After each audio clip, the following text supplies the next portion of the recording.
దేవుని కృప గురించి మనం అర్థం చేసుకోకపోతే దేవుని హృదయాన్ని మనం అర్థం చేసుకోలేము.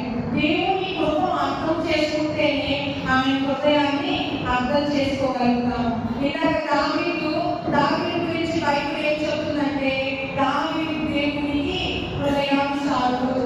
ఇప్పుడు దేవుని హృదయాన్ని అర్థం చేసుకోవాలంటే మనం దేవుని కృప గురించి అర్థం చేసుకుంటే చాలు. అర్థం చేసుకుంటే చాలు. మరి దేవుని కృప ఏమైంది? చాలా మంది వారి ఉద్దేశంలో దేవుని గురించి ఆలోచించినప్పుడు దేవుడు చెప్పిన మాటల ప్రకారం జీవించకపోతే దేవుడు శిక్షిస్తాడు. దేవుడు చెప్పిన మాటల ప్రకారం మనం జీవించకపోతే దేవుడు మనల్ని కాపాడు, రక్షించడు, మనల్ని వదిలేస్తాడు అని అనుకుంటూ ఉంటాడు. కానీ లోకంలో అందరూ కూడా మనం ఏదైనా చేస్తేనే వాళ్ళ నుంచి మేలు పొందుకుంటామని లోకానికి వర్తించినట్టుగా దేవుడిని కూడా వాళ్ళు అపార్థం చేసుకొని జీవిస్తూ ఉంటారు. మొదటిగా మనం గుర్తుపెట్టుకోవాల్సింది ఏంటంటే పరిస్థితులకు అనుగుణంగా మనిషి మాట్లాడు, కానీ దేవుడు పరిస్థితులకు అనుగుణంగా మారేవాడు కాదు. ఆయన నిన్న నేను నిరంతరం ఏకరీతిగా నేను ప్రేమిస్తున్నాడు. అది మాత్రం గుర్తుపెట్టుకోవాలి. ఆయన ప్రేమను ఎదగకపోతే మనం కూడా ఇశ్రాయేలీయులు రాత్రి పగళ్ళు వారి యొక్క వస్త్రం కూడా కాంతగిలకుండా వారి వాగ్దాన దేశం నడిపించడానికి దేవుడు వారికి తోడుగా ఉంటే వారందరూ అన్ని రాజ్యాలకి రాజున్నాడు కదా, మాకు కూడా రాజు కావాలి అన్నాడు. అంతేకాదు దేవుని ఆ పసిరాయి పక్కల మీద దేవుని యొక్క సముఖం సన్నిధి అక్కడ దిగి వచ్చినప్పుడు వారు నన్ను చూసి భయపడ్డారు. మేము దేవుని సన్నిధిలో ఉండి మేము చచ్చిపోతాము, కాబట్టి మోషేకు వెళ్ళు అన్నాడు. అంటే అడుగడుగున వారు దేవుని హృదయాన్ని అపార్థం చేసుకుంటూ వచ్చి వారి జీవితంలో మాకు కొన్ని ఆజ్ఞలు కొన్ని ఇస్తే చాలు, వాటి ప్రకారం మేము జీవిస్తాము అని వారి జీవితంలోని పదార్థాలు రావడానికి వారి మాటలు వారి యొక్క ఆలోచన విధానమే కారణమైంది. అయినను దేవుడు వారిని కాపాడుతూ వారు జీవించిన వారి 400 సంవత్సరాలు బానిసత్వంలో ఉన్న ఆ బానిసత్వంలో ఉన్నది వారి ఒక వ్యక్తి వారి తండ్రి వారి తాత కూడా బానిసత్వంలో ఉన్నారు. కాబట్టి వారి యొక్క మనసును మార్చడానికి 7 రోజుల్లో పాలు ప్రవహించే వాగ్దాన దేశం ఎయిర్పోర్ట్స్ దగ్గరికి వెళ్ళాల్సిన వారిని 40 సంవత్సరాలు అరణ్యంలో తిప్పారు. ఎందుకంటే మనసు మారకపోతే వారిని తీసుకెళ్ళి పాలు ప్రవహించే దేశంలో పెట్టిన వారి బానిసలుగా జీవిస్తారని. ప్రియమైన దేవుని బిడ్డలారా, ఈ గొప్ప నిబంధనలో దేవుని బిడ్డలుగా ఉన్న మనము కూడా దేవుని హృదయాన్ని అర్థం చేసుకోకపోతే మనము కూడా బానిసల వంటి మనస్తత్వము కలిగి జీవిస్తాము అని నేను దేవుని వాక్యాన్ని బట్టి మీ అందరికీ తెలియపరుస్తున్నాను. ఈరోజు దేవుని హృదయాన్ని తెలుసుకోవాలి అంటే మొదటిగా దేవుని హృదయం తెలుసుకోవాలనుకున్నవారు దేవుని కృప గురించి తెలుసుకోవాలి. దేవుని కృప గురించి మనం తెలుసుకునే ముందు దేవుని కృప అంటే ఏంటి? రాత్రి నేను చెప్పాను. దేవుని కృప అంటే ఏంటి? విషయాన్ని దేవుని కృప ఆయన మీద ఆనుకొని ఆయన త్యాగాన్ని మరొకసారి గుర్తుపెట్టుకోండి. జీవితకాలం ఇతరులే పడినా నేను కృప పొందిన దానను అని ధైర్యంగా చెప్పగలగాలి. దేవుని కృప అంటే ఏంటంటే అందరూ చెబుతున్నారు కదా, నేను స్పష్టంగా చెబుతున్నాను. అందరూ చెప్పిన దానికంటే అర్థవంతంగా చెప్పడానికి నన్ను నిలబెట్టాడు దేవుడు. ఏంటి అంటే అర్హత యోగ్యత లేకపోయినా దేవుని దయను పొందుకోవడమే దేవుని కృప. అర్హత యోగ్యత లేకపోయినా దేవుని దయను పొందుకోవడమే కృప. ఒక ఉద్యోగానికి కావాలంటే ఒక అర్హత కావాలి, ఆ ఒక యోగ్యత కావాలి. అంటే ఒక ఉద్యోగంలో మనం ఉండాలి, ఒక గవర్నమెంట్ ఉద్యోగంలో ఉండాలి అంటే ఆ వ్యక్తికి ఏం కావాలి? ఒక అర్హత కావాలి, ఒక చదువు కావాలి. అంతేకాదు చదువు తగినట్టుగా ప్రవర్తించగలిగిన యోగ్యత కావాలి. కానీ అర్హత లేకపోయినా యోగ్యత లేకపోయినా దేవుని దయను పొందుకోవడమే కృప. ఈరోజు దేవుని యొక్క దయను పొందుకోవడానికి మనకి అర్హత యోగ్యత అవసరము లేదు. ఈ అర్హత యోగ్యత ఎలా అవసరం లేదు అనే మాటని నేను ఒక రిఫరెన్స్ చూపిస్తాను. చూడండి, ఎఫెసీ 2:4 అధ్యాయం.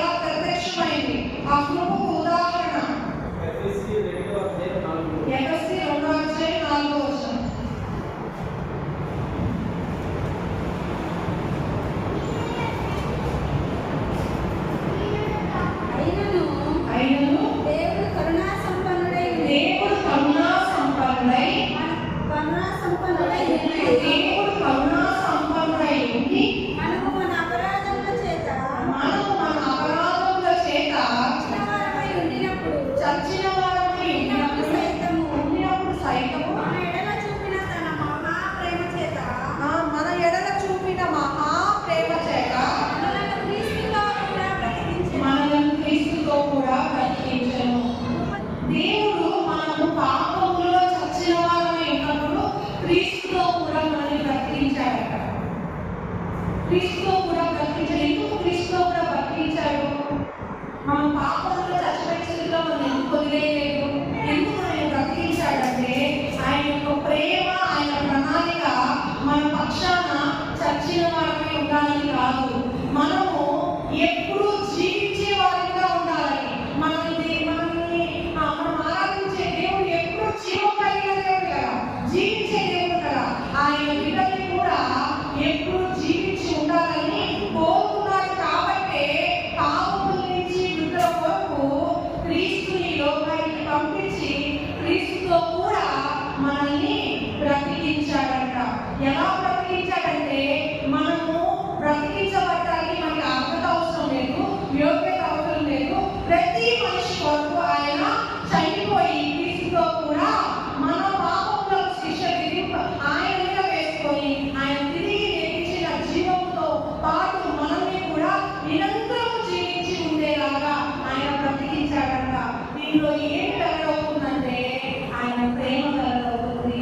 మొదటిగా కృపలో ఏమి వెల్లడవుతుందంటే దేవుని ప్రేమ వెల్లడవుతుంది. ప్రతి మనిషి పట్ల ఆయన ప్రేమ కలిగి ఉన్నాడు. ఆ ప్రేమ పొందుకోవడానికి నీకు అర్హత అవసరం లేదు, యోగ్యత అవసరం లేదు. కానీ ఆయన ప్రేమ ఎలాంటి ప్రేమ అంటే లూకాసు వార్త 15వ అధ్యాయంలో ఒక ఉపమానం ఉంది. లూకాసు వార్త 15వ అధ్యాయం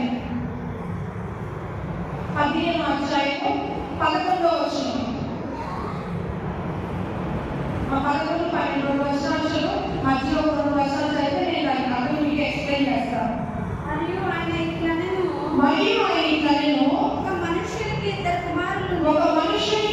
కుమారులు, వారిలో చిన్నవాడు తండ్రి ఆస్తిలో నాకు భాగము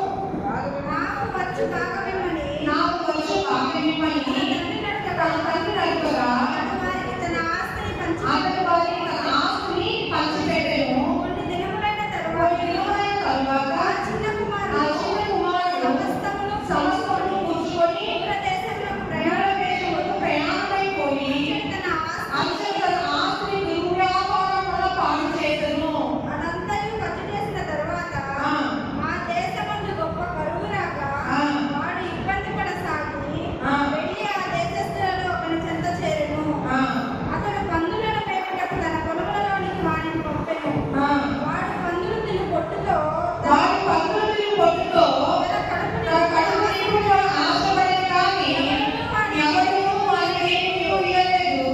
అయితే బుద్ధి వచ్చినప్పుడు వాడు నా తండ్రి యొక్క ఎంతో మంది కూలివాళ్ళతో నాకు సమృద్ధిగా ఉన్నది. నేనైతే ఇక్కడ ఆకలితో చచ్చిపోతున్నాను. నేను లేచి నా తండ్రి యొద్దకు వెళ్ళి తండ్రి నేను పరలోకమునకు విరోధముగాను నీ ఎదుట పాపము చేసి ఇక మీదట నీ కుమారులను అనిపించుటకు యోగ్యుడు కాను. నన్ను నీ కూలి వారిలో ఒకరిగా పెట్టుకోమని అతనితో చెప్పుకుని లేచి తండ్రి యొద్దకు వెళ్ళాడు. చాలు రావడం. ఇక్కడ ఒక మనుషునికి 2 కుమారులు ఉన్నారట. 2 కుమారుల్లో చిన్నవాడు సింహమంటి వినని దేవుని మాటలు నేను వాక్యం చెప్పక ముందు ఆరాధన వర్తమానిస్తే ఈ ఉపమానం చెప్పమని నాకు దేవుడు చెప్పాడు. కానీ వర్తమానం అన్నకి అవకాశం వచ్చిన దేవుడు పాస్టర్ గారి తలకాయలోకి వచ్చి నాకు ఈ అవకాశాన్ని ఇప్పించాడు. ఎందుకంటే ఈ మాటలు మీకు అవసరం కాదు. చాలా జాగ్రత్తగా వినండి.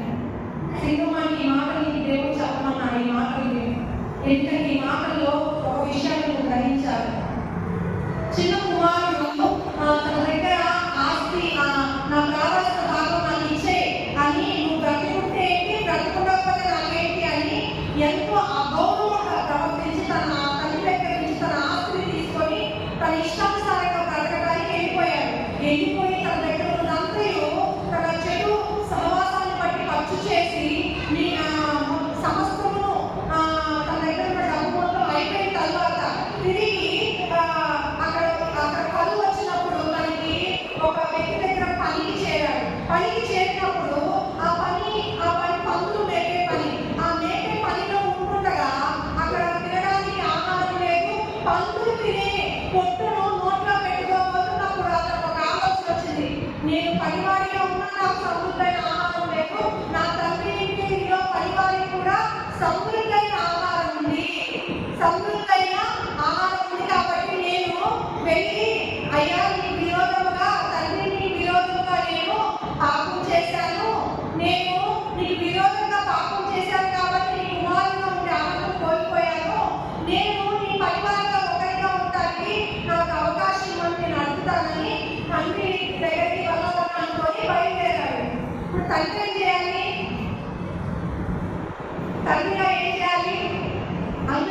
చేస్తారు?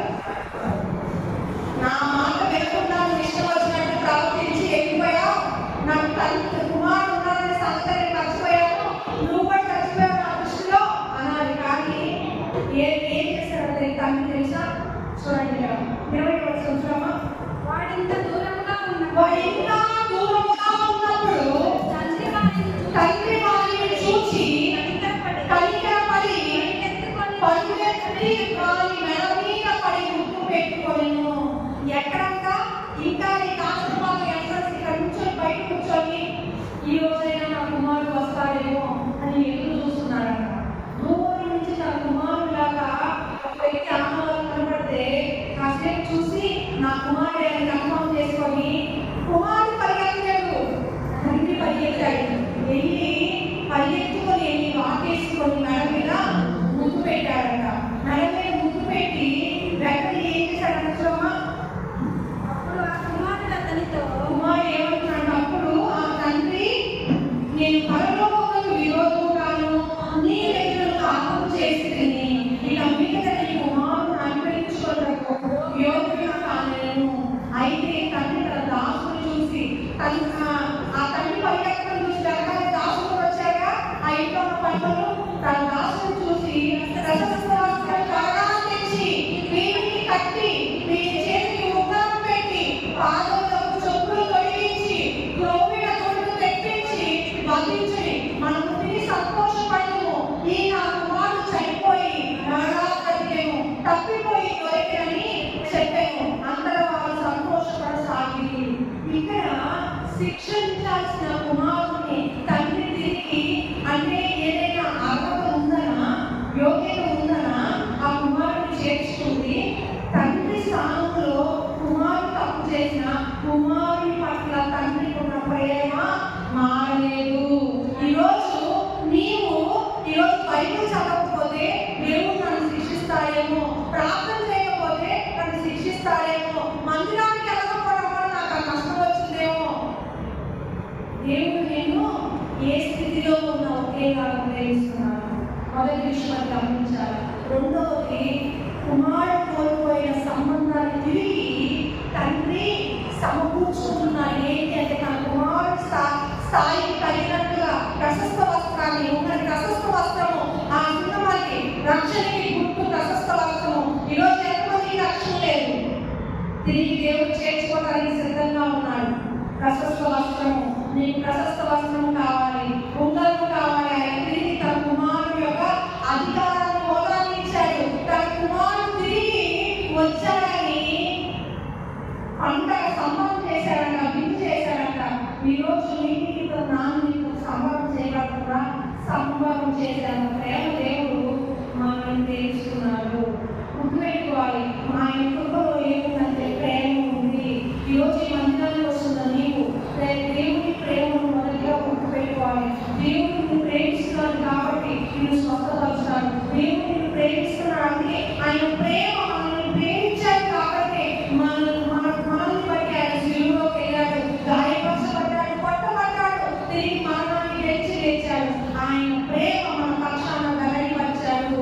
ఆయన మొదటిసారి యేసు ప్రభువు ఈ భూమి మీద తండ్రి హృదయాన్ని ఇశ్రాయేలీయులకు ఈ ఉపమానం ద్వారా చెప్పారు. ఈ ఉపమానం ద్వారా మనం తెలుసుకోవాల్సింది ఏంటి అంటే, మనము ప్రార్థన చేస్తుంది దేవుడిని మనం ప్రేమిస్తున్నామని చెప్పడానికి కాదు, దేవుడు మనల్ని ప్రేమిస్తున్నారు కాబట్టి ఆ ప్రేమ పొందుతున్న మనము ఆ ప్రేమలో నడుస్తాము కాబట్టి ప్రార్థన చేస్తున్నాము, సహవాసం కలిగి ఉండడానికి ఇష్టపడుతున్నాము. వాక్యం ఎందుకు చదువుతున్నామంటే ఆయన నన్ను ప్రేమించారు కాబట్టి నా కోసం ఇది రాశాడు, దీంట్లో నుంచి నా కోసం మాట్లాడతాడు అని ఆశ కలిగి సంతోషంతో నీ సమయాన్ని వెచ్చించి వాక్యం చదువుతావు.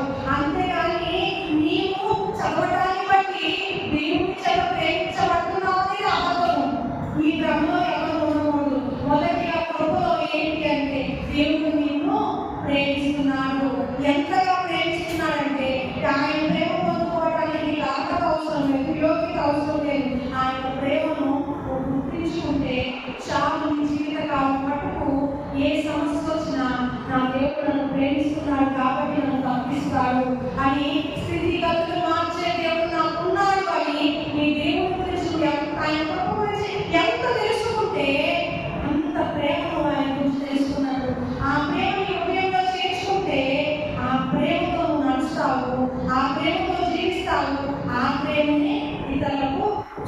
చేస్తావు. రెండవది ఏంటంటే చాలా మంది ఏమనుకుంటారంటే వాళ్ళు దేవుని కృప, దేవుడు మన క్రియలను బట్టి ఇలా చెప్పడం ఎగసి పత్రిక అన్ని పత్రిక మాట్లాడతారు. ఎగసి పత్రిక 2వ అధ్యాయము 5వ వచనం.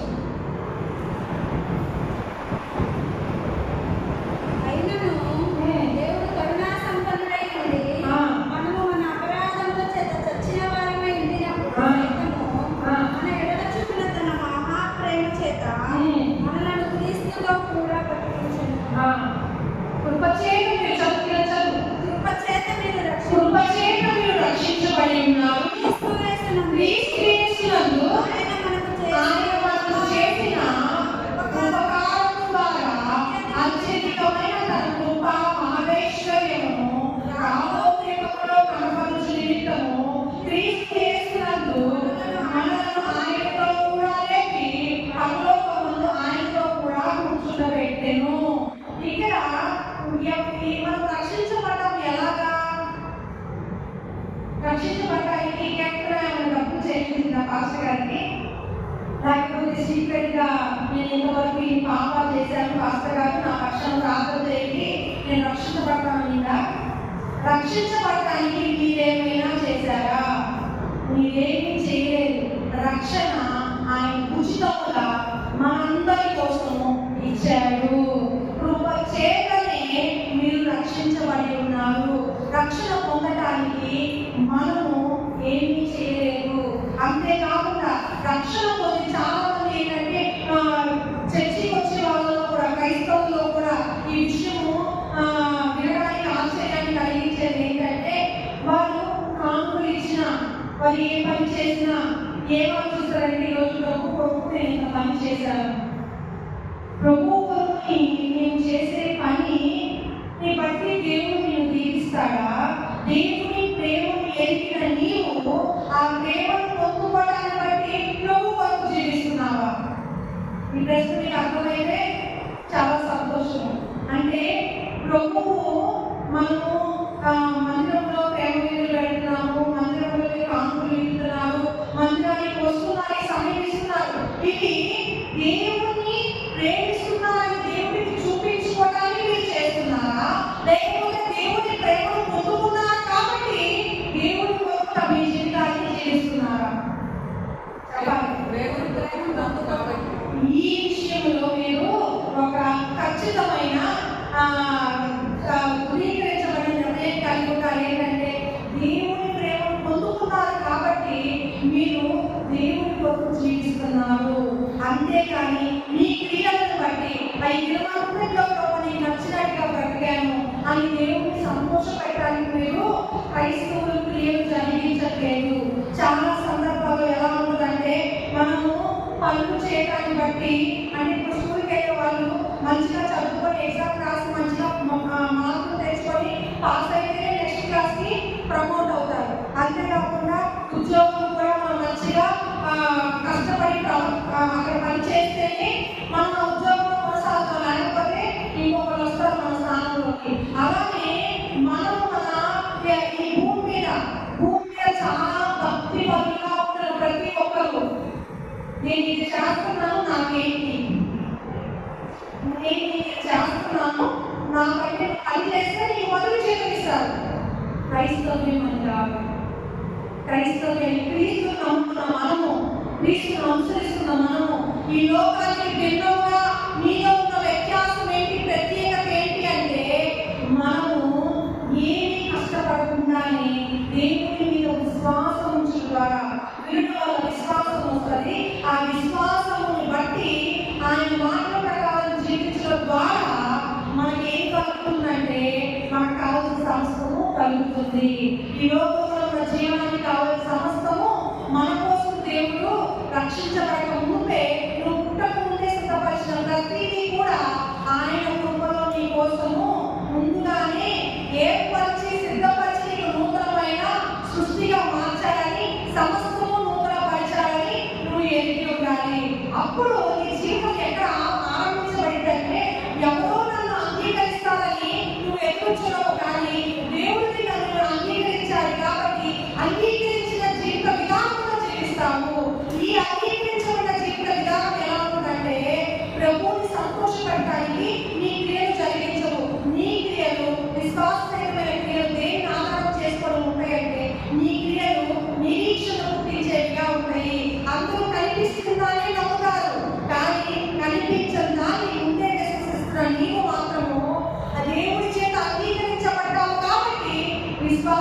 ప్రక్రియలో నడుస్తూ ఉంటావు. అందుకోసమే నీవు ఆ కృప ఏం చేస్తుందంటే ఎప్పుడు ఆయన నీతో ఉన్నాడు అనే నమ్మకాన్ని కలుగు చేస్తుంది. ఆయన ఎప్పుడు నీతో ఉన్నాడనే నమ్మకాన్ని మనం కలుగు చేసినప్పుడు మన జీవితాలు మార్చబడతాయి. ఇక 2 ఉదాహరణలు చెప్పి నేను ముగించేస్తాను నా మాటలు. ఏంటి అంటే, ఒకటి జకర్యా జీవితం ఎలాగైతే యేసు ప్రభు మేలు చెట్టు నుంచి దిప్పి మా ఇంటికి తీసుకొని వెళ్తాడు. యేసు ప్రభుతో ఒకసారి కూర్చొని భోజనం చేస్తారనమాట. భోజనం చేసినప్పుడు వెంటనే ఆయన ఏమంటాడంటే, జకర్యా వ్యక్తిత్వం ఎలాంటిదంటే మోసం చేసి జనం దగ్గర డబ్బులు తీసుకునే వ్యక్తి, మోసం చేసి జనం దగ్గర అన్యాయంగా డబ్బులు వసూలు చేసే సుంకరి అన్నమాట. ఆయన పన్నులు వసూలు చేసే వ్యక్తి. అట్లాంటి వ్యక్తి యేసు ప్రభుని కలుసుకోవాలని తన జీవితంలో ఆయన చెప్తాడు, నేను అన్యాయంగా ఎవరి దగ్గర తీసుకుంటే 4 ఇంతలు చేపిస్తాము అని చెప్తాడు. అంటే యేసు ప్రభువుని యొక్క కృపని పొందుతున్న మనము మన జీవితాలు, మన హృదయాలు ఆయన వలె మార్చబడ్డాయి. మన జీవితాలు ఆయన వలె మార్చబడ్డాయి. ఇంకొక ఉదాహరణ కూడా చెప్తాను. స్టీఫెన్ అనే వ్యక్తి, ఆయన యేసు ప్రభు శిష్యుల్లో ఒకటి కాదు, కానీ యేసు ప్రభు 12 మంది శిష్యులు అపోస్తలులు పనిచేసే సమయంలో ఆయన ఒక పరిచారకుడుగా ఎన్నుకోబడిన వ్యక్తి. ఆ స్టీఫెను ఒక రోజు ప్రసంగిస్తున్నారు. వాళ్ళకి పాత నిబంధనకి కొత్త నిబంధనకి వ్యత్యాసం ప్రసంగిస్తూ మధ్యవర్తిగా ఉన్న యేసు ప్రభుని చూపిస్తున్న సమయంలో స్టీఫెన్ కూర్చొన్నప్పుడు వాళ్ళు స్టీఫెన్ మీద కోపం తెచ్చుకొని రాళ్ళు తీసుకొని కొడతారనమాట. రాళ్ళు తీసుకొని కొడుతున్నప్పుడు ఆయన ఒక మాట చెప్తాడు, అయ్యా మీరు ఏం చేస్తున్నారో మీకు తెలియదు, నేను క్షమించండి, ఇలా కొట్టిన దానికి వారి శిక్ష రానియకోమని మాట ఎవరు చెప్పండి? యేసు ప్రభు వారు అన్నారు. యేసు ప్రభు వారు అన్న మాట ఈ స్టీఫెన్ నోటి నుంచి ఎలా వచ్చింది? పరలోకం నిర్గాకపోయింది. యేసు ప్రభు వారి కుడి పార్శ్వంలో కూర్చున్న వ్యక్తి లేచి నిల్చోవడం, ఆయన చివరి నిమిషంలో పలుకుతాడే, తండ్రి కుడి పార్శ్వంలో యేసు ప్రభు నేను చూస్తున్నాను అని. అంటే యేసు ప్రభుని కృపను పొందుకున్న నీవు నీ హృదయం దేవుని ప్రేమ చేత కలుగులింపబడటమే కాదు, ఆయన ప్రేమ కొరకు నీ మీద రాలేసిన చంపేయడానికి వచ్చిన నీవేమవుతావు తెలుసా? ఆయన ప్రేమ కొరకు అలా నుంచుడిపోతావు. ఇందాక సేవకులు అన్నారు కదా, మాట్లాడుతుంటే అసలు ఈ రోజు క్రీస్తు కొరకు చనిపోవడం నా భాగ్యం అనుకుని ఎవరు చేయగలుగుతారు? ఈ రోజు మన దాంట్లో ప్రతిష్ట ఎవరైనా వచ్చి మనం చంపేయడానికి వస్తే ముందు నేను కూర్చుంటాను ఎవరు చేయగలుగుతారు? అది మనకి భాగ్యం. ఎవరైనా చూసి అయ్యో వారికి అలా జరిగింది అనుకోవాలి, మనకు లేదే మనకి రాలేదే అనుకోవాలి. ఎందుకంటే ఆ రోజు ఆ స్టీఫెన్ కనుక దేవుని ప్రేమను బట్టి రాళ్ళతో కొట్టుకున్న వారి దగ్గర అలా కూర్చోకపోతే, ఆ కొట్టుకు వాళ్ళు నింపబడకపోతే అదే రాళ్ళు తీసుకొని క్యాచ్ పట్టి కొట్టేవారు అనమాట. ఈరోజు మన చుట్టుపక్కల ఉండేవారు ఆ కృపను నీలో నుంచి చూస్తున్నారా? నీ కళ్ళలో నీవు నిధిలో చూస్తున్నారా? నీ పక్క చూస్తున్నారా? కొట్టినా కూడా కాగా ఉండి ఏం చేయాలి? అక్కడ బాధపడాలా, నవ్వాలా, అర్థం కాని సమయంలో కూడా ఏం చేయాలో ఆ స్పందన ఏంటో కూడా నీకు తెలియకుండా దేవుడు ఏం నిర్ధారణ ఉంచుకుపోతున్నావా? ఒకసారి ఆగుతున్నావా? ఆగట్లేదంటే నీ కృపను దేవుని కృపలో నువ్వు పొందుకోలేదు. దేవుని కృపను పొందుకుంటే ఒక వ్యక్తి దేవుని కృపను చెబుతున్నా, క్రియలో చూపిస్తున్నా, ఆ వ్యక్తి బదులుగా మన మాస్టర్ గారు చూపించారు. ఏమైనా ఒక చంప వేసుకుంటే అయ్యా దేవుడిని నువ్వు ప్రేమిస్తారని కాలేదు వ్యక్తి, దేవుడిని ప్రేమిస్తారని నా బయట ఏం చెప్తుందంటే అక్కడ ఉంటే ఇంకొక చంప కూడా చూపించాయ్యా, దేవుడు అయ్యా నేను ప్రేమిస్తున్నాడు అన్నానే. ఒక నిమిషం చూశాడు, ఆయన ఇంకేం వచ్చిందో తెలియదు, నన్ను క్షమించండి అని అతను వాకేసుకున్నాడు. దేవుని కృప నీలో ఉంటే ఆ కృప నీ భక్తిని ప్రభావితం చేస్తుంది. దానికోసం నువ్వు కష్టపడి నేను ఓపుతో ఉన్నాను, నువ్వు మారట్లేదు చెప్పాల్సిన అవసరం లేదు. దేవుని కృప నీలో ఉంటే నీవు యేసు ప్రభువులాగా తుఫానులో సమాధానం కలిగి ఉంటారు. ఈ కృపలో లేకుండా సమస్యలో పడ్డారు ఒకరు. ఆ ఎవరు అంటే అపోస్తల కార్యంలో ఒక ఇద్దరు కుమారులు వెళ్ళి పౌలు యేసు నామములో పౌలు ప్రకటించిన రీతిగా మేము ఆజ్ఞాపిస్తున్నాము, దైవులారా బయటికి రండి అంటే ఆ దయ్యాలు వచ్చి వారిని ప్రతిదాడి చేసింది. ఏంటి అంటే నీ హృదయంలో లేకుండా నీ పెదవుల మీద ఉంది, హృదయంలో లేకపోతే నీ హృదయంలో నింపబడిన దాన్ని బట్టి, నీ హృదయం అనే భూమిలో నాటబడిన దాన్ని బట్టి దాని ఫలము నువ్వు అనుభవిస్తావు. అది గుర్తుపెట్టుకోండి. అందుకని ఆ రోజు వాళ్ళు యేసు నామాన్నే వాడారు.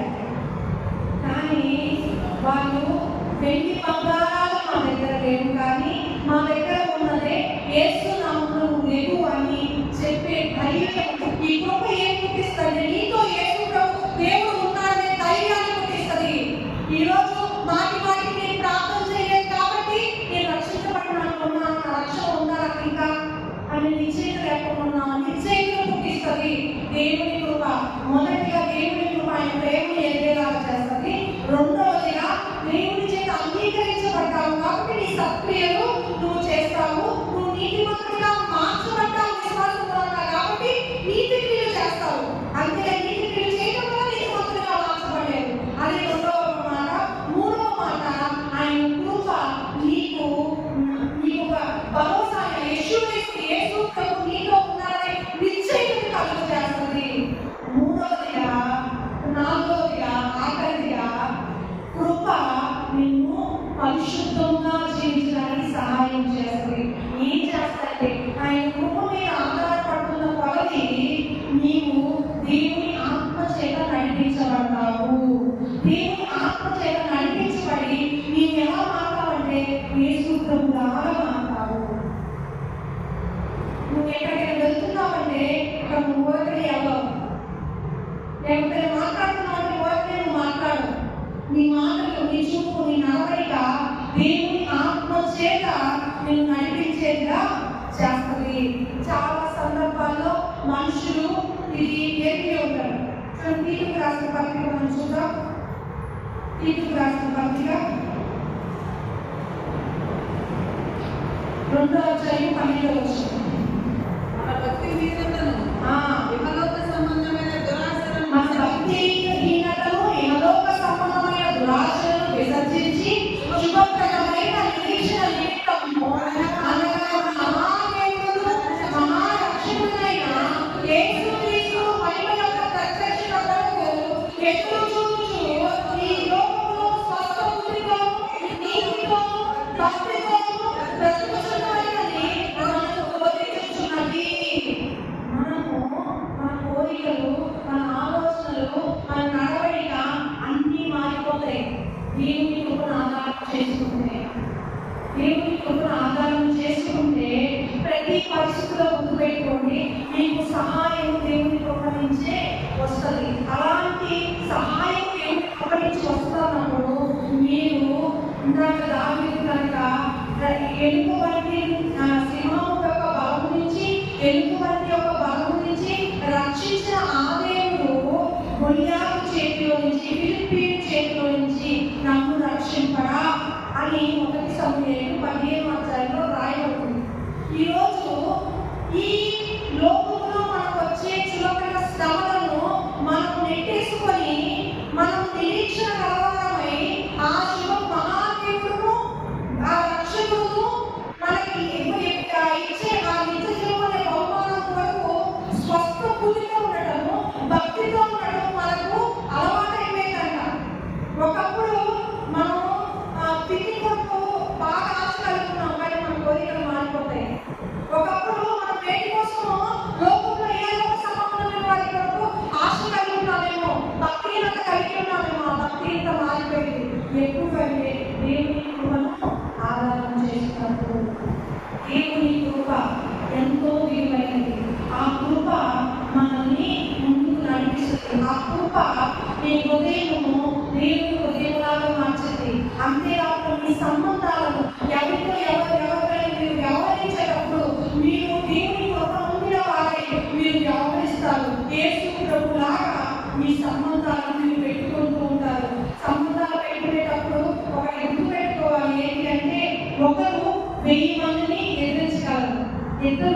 10,000 మందిని ఎదిరించగలవు. ఇప్పుడు నువ్వు మార్గంలో వెళ్ళేటప్పుడు నీ పక్కన వాళ్ళతో సమాధానం లేకపోతే నీవు నీ సమాధానంలో ఎదిరిస్తావు. అదే ఇద్దరిగా సమాధానంలో ఎక్కడికైనా వెళ్తూ ఉంటే 10,000 సమస్యలు వచ్చాను ఎదిరించగలుగుతావు. నీవు దేవుడితో సమాధానం కలిగి ఉంటే నీకు వ్యతిరేకంగా నిలబడగలిగిన సాహసము ఏంటి అంటే ఉదాహరణ చెప్తాను చూడండి. ఇప్పుడు నేను నా భర్తతో సమాధానం కలిగి ఉంటే, నా భర్త నాతో సమాధానం కలిగి ఉంటే 10,000 సమస్యలు వచ్చినా చూసుకున్నా ఏం కాదు. అందుకని ఇద్దరిగా పరిచయం పెట్టి ఎలా ఉన్నాడంటే ఇద్దరిగా నువ్వు పోరాటము బలమైనదిగా ఉంటుంది. ఈరోజు ఈ సత్సంబంధాలు యేసుప్రభు ఎలాగైతే కలిగి ఉన్నాడో ఆ కృప పొందిన వ్యక్తిగా నేను దేవుడి నుంచే కృప పొందుకున్నాను కాబట్టి, క్షమాపణ పొందుకున్నావు కాబట్టి ఇతరులు కూడా క్షమాపణ ఆ కృపను చూపించే వ్యక్తిగా ఉండాలి. నీ జీవితంలో ఎదుటి వ్యక్తి ద్వారా తప్పు జరిగి ఉండొచ్చు, వారు సరైన వ్యక్తులుగా లేకపోయి ఉండొచ్చు నీ జీవితంలో. కానీ నీ దేవుడు సరిగా ఉన్నావు కాబట్టి వారిని క్షమించి ముందుకు వెళ్తూ ఉండాలి. కానీ నీ జీవితంలో మరొకసారి వాళ్ళకి ఆ స్థానం కలిగినా తగ్గకపోయినా నీ నుంచి దేవుని గొప్ప ప్రేమ వారికి చూపించాల్సి వస్తే నువ్వు వెళ్ళి తీరకూడదు. దేవునికి మహిమ కలుగును గాక. ఎందుకంటే మన జీవితంలో దేవుడు ఎన్నిసార్లు క్షమించాలంటే మన చుట్టూ ఎంత లెక్కలో వేసుకోలేము వెంట్రుకలు, అంతకంటే ఎన్నిసార్లు మన దేవుడు మనల్ని క్షమించి సహించాడు. కాబట్టి మనము ఆ సహింపు కలిగి మన ఇతరులతో వ్యవహరించాలి. కృప అనేది ఒక పరలోకానికి టికెట్ మాత్రమే కాదు. రాత్రిలో చెప్పారు ఉదాహరణ, పరలోకానికి టికెట్ మాత్రమే కాదు. కృప అనేది ఎలాంటి అంటే ఈ ఫోన్ ఓన్లీ మాట్లాడటానికి కాదు. ఎన్విరాన్మెంట్లో చాలా ఉపయోగకరమైన యాప్స్ ఉన్నాయి. అలానే రక్షణ ఇప్పుడు మనం ఏ క్రియేట్ చేయడం ద్వారా రక్షించబడలేదు. కాబట్టి మనం సమాధానం కలిగి ఎప్పుడు ఉండాలి. ఎందుకంటే మనము దేవుడితో సమాధానం కలిగి ఉన్నాము కాబట్టి మన పరిస్థితులను సమాధానపరచడానికి మనకు చాలిన దేవుడు మనతో ఉన్నాడు కాబట్టి మనం సమాధానం కలిగి ఉండాలి. అప్పుడు మన లోపల ఉన్న సమాధానము, మన లోపల మన దేవుడిని ఎలా మనం చూస్తున్నామో మన పరిస్థితులకు వాటిని అన్వయించుకోగలుగుతాం. అది సహాయపడేది కూడా దేవుని కృప. ఆ కృపలో మీరు నేను పరిశుద్ధ సముదాయం అనే దేవుని సంఘము కూడా ఆ కృపలో నాటికి అభివృద్ధి చెందుతూ